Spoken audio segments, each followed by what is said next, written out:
নৈশব্দের মাঝে এক কিশোর হাঁটে, পায়ে ছেঁড়া স্যান্ডেল, চোখে স্বপ্ন।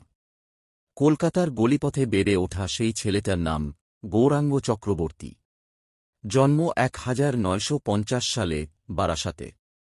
ছোটবেলা থেকেই দারিদ্র্য ছিল নিত্যসঙ্গী। কিন্তু মনের ভেতর জ্বলছিল এক আগুন, কিছু করে দেখানোর, নিজের পরিচয় গড়ার। বড় হয়ে পড়াশোনা করেন স্কটিশ চার্চ কলেজে, পরে যোগ দেন ফিল্ম অ্যান্ড টেলিভিশন ইনস্টিটিউটে।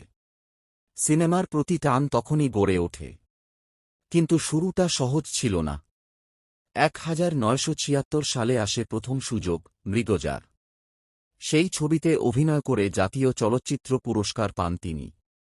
আর তখনই ভারত চেনে এক নতুন নায়ককে, মিঠুন চক্রবর্তী। তারপর একে একে আসে disco dancer, cosmic dancer, Pyaar Jhukta Nahin, দুসরা আইন। মিঠুন হয়ে ওঠেন স্টাইল আর ডান্সের প্রতীক। একটা সময় বলিউডে তিনিই ছিলেন সবচেয়ে বেশি ছবি করা নায়ক। তার অভিনয়ে শুধু নয়, তিনি একজন সমাজসেবক, রাজনৈতিক ব্যক্তিত্ব এবং রেস্তোরাঁ ব্যবসায়ীও। জীবনের ওঠাপড়া, সাফল্য বিফলতার মাঝে থেকেও মিঠুন নিজেকে